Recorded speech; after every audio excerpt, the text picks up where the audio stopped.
Movie के starting scene में हम 3 फीमेल फ्रेंड्स को देखते हैं जो कि राफ्टिंग कर रही होती हैं और वो राफ्टिंग को काफी एंजॉय भी कर रही होती हैं। राफ्टिंग के बाद उनमें से एक लड़की जिसका नाम सहरा होता है वो अपने हस्बैंड और अपनी बेटी के साथ गाड़ी में बैठकर घर के लिए जा रही होती है, लेकिन रास्ते में उनकी गाड़ी का काफी बुरा एक्सीडेंट हो जाता है और उनकी गाड़ी एक दूसरी गाड़ी से टकरा जाती है। इसके बाद हॉस्पिटल में सहरा की आंख खुलती है और उसे रियलाइज होता है कि उसका हस्बैंड और उसकी बेटी अब मर चुके हैं। अपनी फैमिली को खो देने की वजह से सहरा काफी दुखी होती है और वो अपनी फ्रेंड जिसका नाम बेथ होता है उसके गले लगकर काफी रोती है। फिर हमें 1 साल बाद का टाइम दिखाया जाता है जहाँ पर सहरा और बेथ अपनी एक फ्रेंड जिसका नाम जूनो होता है उससे मिलने उसके घर पर जा रही होती है। सहरा जो कि काफी अपसेट होती है क्योंकि वो अपनी फैमिली को भूल नहीं पा रही थी और वो जाना भी नहीं चाहती थी, लेकिन फिर भी वो अपनी फ्रेंड के साथ जाने के लिए तैयार हो जाती है। ये लोग भी काफी वीरान जगह पर जाते हैं जहाँ पर उनकी फ्रेंड रहती थी। उनकी फ्रेंड जूनू के घर पर उसकी कुछ और फ्रेंड्स भी वहाँ पर होती हैं और वो टोटल 6 लड़कियाँ थी। वो सब प्लान बनाती हैं कि वो अगले दिन ट्रैकिंग के लिए जाएंगी। नेक्स्ट मॉर्निंग ये सब फ्रेंड्स ट्रैकिंग के लिए रेडी हो जाती हैं। ये गाड़ी के जरिए एक जगह पर पहुँचते हैं। असल में उनका टारगेट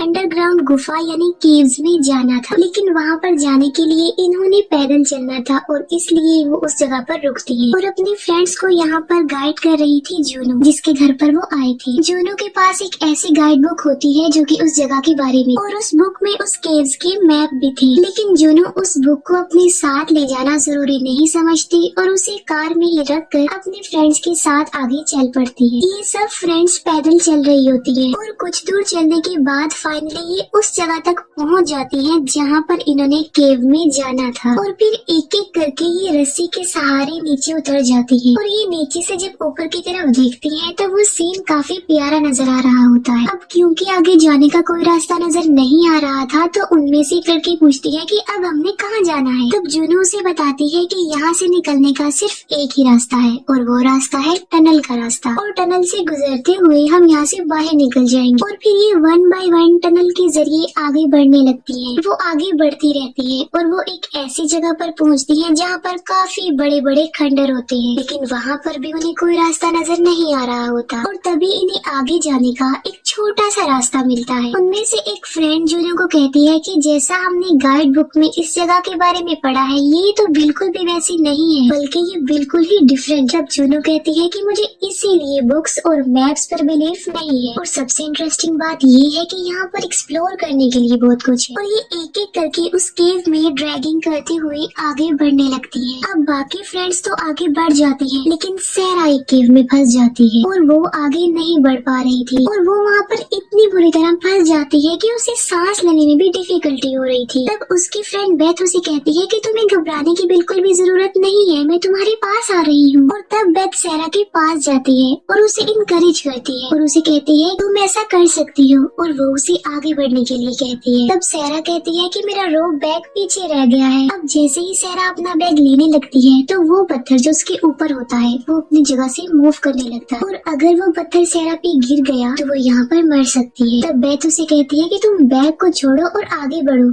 और वो ऐसा ही करती है। वो आगे बढ़ने लगती है और जैसे ही वो आगे आती है सारे पत्थर अपनी जगह से हिलने लगते हैं और नीचे गिरने लगते हैं, लेकिन बिल्कुल ठीक वक्त पर सही सलामत सहरा उस केव से बाहर आ जाती है। लेकिन जिस केव के जरिए वो यहाँ तक आए थे वो पत्थरों से पूरी तरह ब्लॉक हो चुकी थी, यानी कुछ भी हो जाए अब वो उस रास्ते से तो वापस नहीं जा सकते। तभी एक फ्रेंड बोलती है कि गाइड बुक के अकॉर्डिंग यहाँ से निकलने के टोटल 3 रास्ते हैं, अब एक तो बंद हो गया है। और वो जूनू से पूछती है कि क्या मैं ठीक कह रही हूँ ना, मेरी बात पर एग्री करो और मुझे गाइड बुक में देखकर बताओ। तब जूनू कहती है कि मैं गाइड बुक नहीं लाई हूँ और मैं उसी गाड़ी में ही रख कर आई हूँ। ये सुनकर वो सारी फ्रेंड शॉक्ड हो जाती है और उस पर गुस्सा करने लगती है। जूनू कहती है कि उस बुक को यहाँ पर लाने का कोई फायदा नहीं होने वाला था। वो सब समझ जाती है कि जिस केव में वो आ गई है वो गलत केव है, जहाँ पर उन्होंने जाना था ये वो केव नहीं है। और मुसीबत की बात तो ये है कि किसी को पता भी नहीं कि वो इस केव में आई है, यानी अगर उन्हें यहाँ से बाहर जाने का रास्ता ना मिला तो वो यहीं पर फंसकर मर सकती है, क्योंकि वो इन केव्स के बारे में छोटी सी बात भी नहीं जानती। उनमें से एक लड़की जुनू से पूछती है कि इस वक्त जिस केव में हम हैं, इस केव का क्या नाम है? जुनू कहती है कि इस केव का कोई नाम नहीं है, हम यहाँ पर फर्स्ट टाइम आए हैं, हमसे पहले यहाँ पर कोई नहीं आया और यही वजह है कि मैं इन केव्स को एक्सप्लोर करना चाहती थी और हमें आगे बढ़ना ही होगा। अगर हम आगे ना बढ़े यहीं पर फंसे रह गए तो हम मारे जा सकते हैं। और ये फिर से टनल के जरिए आगे बढ़ने लगती है। आगे जाकर वो एक ऐसी जगह पर पहुंचती है जहाँ पर काफी गहरी खाई थी। तब वो रॉक्स पर माउंटेन क्लिप लगाकर रस्सी के सहारे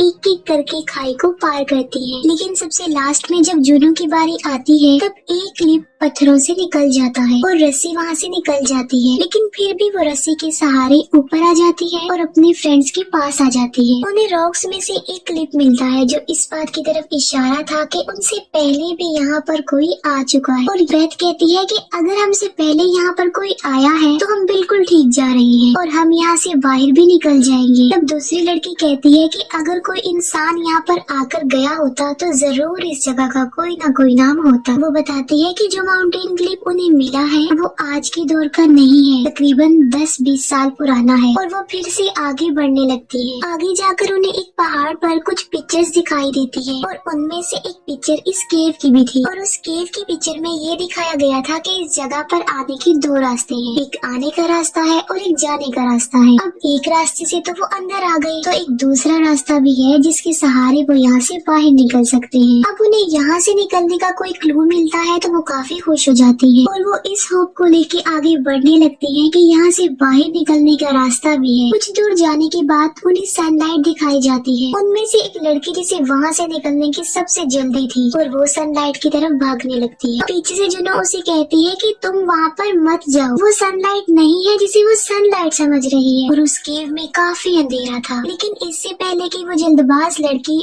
उस लाइट तक पहुँचती जिसे सनलाइट समझकर वो मिसअंडरस्टैंडिंग में यहाँ आई थी, वो एक काफी गहरी खाई में गिर जाती है और उसके टांग की एक हड्डी टूट जाती है। क्योंकि वो काफी इंजर्ड थी तो खुद तो ऊपर नहीं आ सकती थी, तो इसलिए उसकी सारी फ्रेंड्स नीचे आ जाती हैं। नीचे जाने के बाद वो उसके टांग की बैंडेज करते हैं और इसी दौरान सहरा वहाँ से बाहर निकलने का रास्ता ढूंढ रही होती है। और तभी उसे कुछ दूर अंधेरे में एक क्रिएचर दिखाई देता है जो कि वहाँ पर पानी पीने आया था और वो क्रिएचर किसी इंसान की तरह ही नजर आ रहा था। उसे देखकर सहरा डर जाती है और इतने में जूनो भी वहाँ पर आती है और सहरा उस क्रिएचर के बारे में जूनो को बताती है। और इतनी देर में वो क्रिएचर भी वहाँ से गायब हो जाता है और वहाँ पर कोई भी नहीं होता। जूनो सहरा की बात का बिलीव नहीं करती। वो सोचती है कि वो डरी हुई है इसलिए ऐसा बोल रही है। सहरा उन्हें बताती है कि मैंने वहाँ पर इंसान जैसे नजर आने वाले क्रिएचर को देखा है और मैंने इससे पहले भी किसी की प्रेजेंस को महसूस किया था, लेकिन मुझे उस पर ट्रस्ट नहीं हुआ। और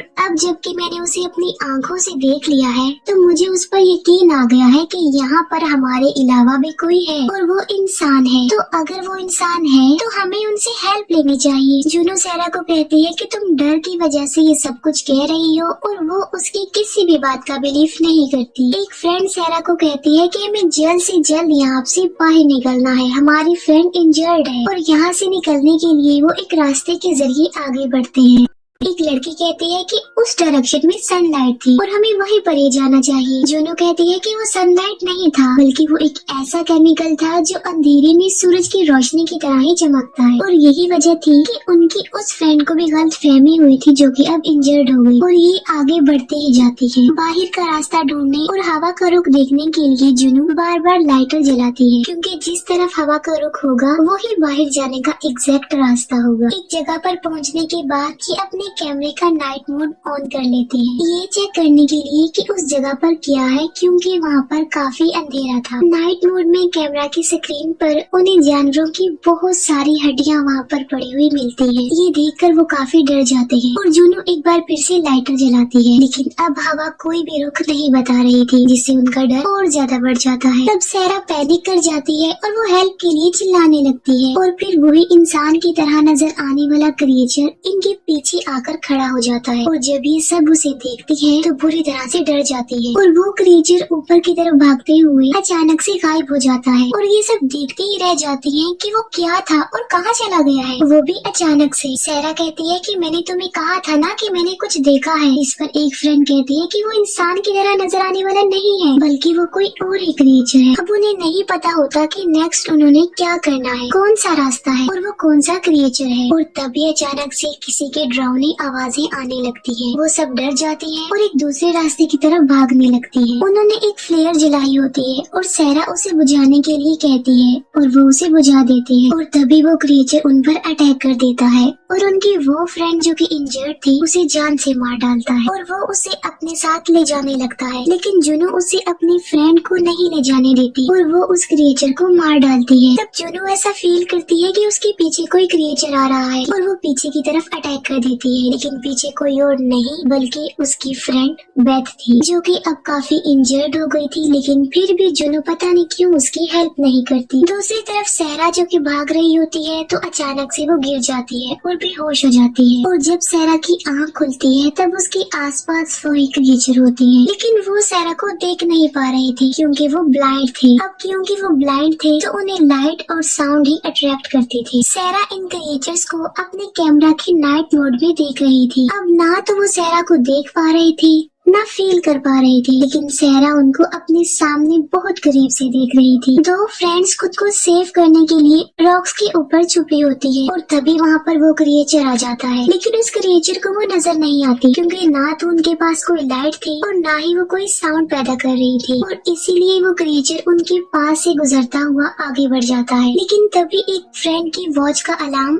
बजने लगता है और वो क्रिएचर उन्हें मारने के लिए जल्दी से उनकी तरफ आने लगता है। लेकिन इससे पहले कि वो क्रिएचर उन तक पहुंच पाता वो अपनी वॉच उतार कर फेंक देती है जिससे वो क्रिएचर उन तक पहुंचने की बजाय उस वॉच तक पहुंच जाता है और इस तरह वो खुद को सेव कर लेती है। और तभी इन्हें जुनू की आवाज सुनाई देती है जो कि उन्हें बुला रही थी। फिर वो दोनों लड़कियां आगे बढ़ने लगती है और तभी एक क्रिएचर उन पर अटैक कर देता है। लेकिन इससे पहले कि वो क्रिएचर उनमें से एक फ्रेंड को जान से मार डालता जुनू वहाँ पर आ जाती है और वो उस क्रिएचर को मार डालती है और वो उन्हें बेथ और अपनी उस फ्रेंड के बारे में जो कि इंजर्ड थी कहती है कि वो मर गए हैं। वो कहती है कि मैं ये नहीं जानती कि सहरा कहाँ पर है। जुनू उनमें से एक फ्रेंड जो कि डॉक्टर थी उससे पूछती है कि आखिर ये क्रिएचर है क्या। तब वो लड़की उस क्रिएचर को देखकर बताती है कि ये देख नहीं सकती और ये अब इन केव्स और अंधेरों में रहने की आदी हो गए हैं। वो कहती है कि जिस तरह चमगादड़ देखने के लिए और किसी चीज को फील करने के लिए लाइट और आवाज का इस्तेमाल करती है ये भी ऐसा करती है। ये भी लाइट और आवाज को इस्तेमाल करके किसी चीज की तरफ अट्रैक्ट होते हैं। जुनू कहती है कि मैं ये तो नहीं जानती कि ये कौन है लेकिन ये यहाँ से शिकार करने के लिए बाहर जरूर जाते होंगे और मुझे ऐसा लग रहा है जैसे मुझे रास्ता मिल गया है क्योंकि जो भी इन्हें यहाँ पर लाया है उसने यहाँ से बाहर जाने के लिए दीवारों पर निशानियाँ लगाई हुई है।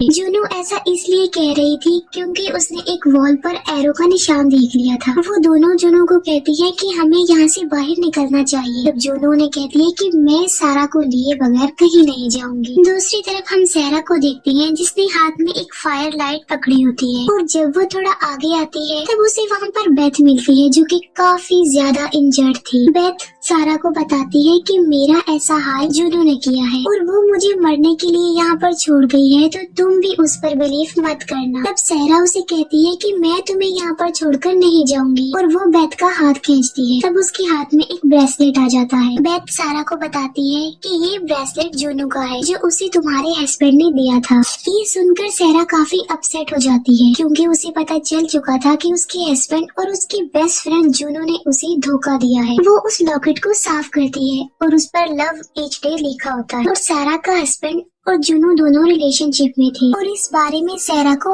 आज पता चल रहा है। सहरा बेथ को अपने साथ ले जाना चाहती थी लेकिन बेथ उसे मना करते हुए कहती है कि मैं अब तुम्हारे साथ नहीं जा पाऊंगी और तुम चली जाओ, लेकिन जाने से पहले मेरा एक काम कर दो, मुझे इस पेन से रिलीफ दे दो, यानी तुम मुझे मार डाल। सहरा ऐसा करना नहीं चाहती थी लेकिन वो ऐसा करने पर मजबूर थी क्योंकि अगर वो ऐसा ना करती तो वो क्रिएचर आकर बेथ को भी खा जाते और इसीलिए सहरा को उसे मारना पड़ता है और वो उसे मार डालती। जैसे ही सहरा बेथ को मारती है पीछे से क्रिएचर आकर सहरा पर अटैक कर देता है लेकिन सहरा उस क्रिएचर को मार डालती। वो फिर एक दूसरे क्रिएचर को मारती है और आगे बढ़ती है और चिल्लाती है। दूसरी तरफ जहाँ पर जुनू के साथ उसकी फ्रेंड्स थी वहाँ पर बहुत सारे क्रिएचर आ जाते हैं। वो क्रिएचर पहले एक फ्रेंड को मार देते हैं और बाद में दूसरी को भी चीर फाड़ करके मार डालते हैं। अब सिर्फ जुनू ही थी जो अकेली जिंदा रह गई थी और इतनी ही देर में वहाँ पर सहरा भी आ जाती जाती है। सेरा जुनू से बेथ के बारे में पूछती है कि बेथ कहाँ पर है। तब जुनू कहती है कि बेथ मर चुकी है। सेरा फिर से जुनू से पूछती है कि क्या तुमने बेथ को मरते हुए देखा था? जिस पर वो कहती है हाँ, मैंने उसे मरते हुए देखा था। और तभी इनके ऊपर बहुत सारे क्रिएचर्स हमला कर देते हैं और ये दोनों बड़ी बहादुरी से उनका मुकाबला करते हुए एक एक करके उन क्रिएचर्स को मार डालती है। वो क्रिएचर्स इतने पावरफुल नहीं थे,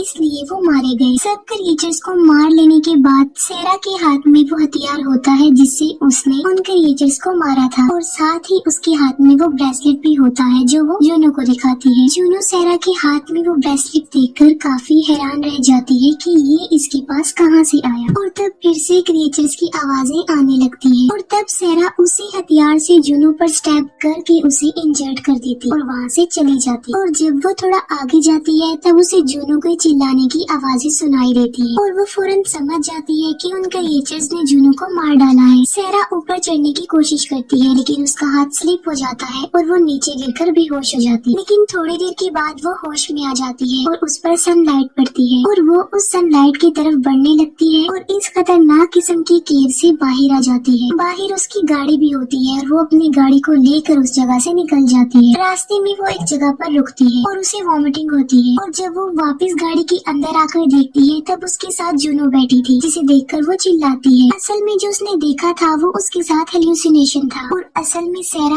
अभी भी उस केव में फंसी होती है लेकिन अब वो होश में आ चुकी थी और उसके सामने जो फायर लाइट पड़ी होती है उसे देखकर फिर से विजन आने लगते हैं और ये विजन उसकी बेटी की बर्थडे का होता है। उसे ऐसा लगता है कि जैसे उसकी बेटी उसके सामने बैठी हुई है। असल में वो तो मर चुकी है और बीच में केक भी पड़ा हुआ है। सारा कंटिन्यूअसली उस खाली जगह को ऐसे देख रही थी कि जैसे सच में वहाँ पर कोई बैठा हुआ और यहाँ पर सेरा को देखकर ऐसा फील हो रहा था कि जैसे वो मेंटली अनस्टेबल हो गई है। और एक बार फिर से क्रिएचर्स की आवाजें सुनाई दी और इस बार काफी तेज होती है और ऐसे फील हो रहा होता है कि जैसे वो क्रिएचर सेरा की तरफ बढ़ रही है। और बस यहीं पर ये मूवी एंड हो जाती है।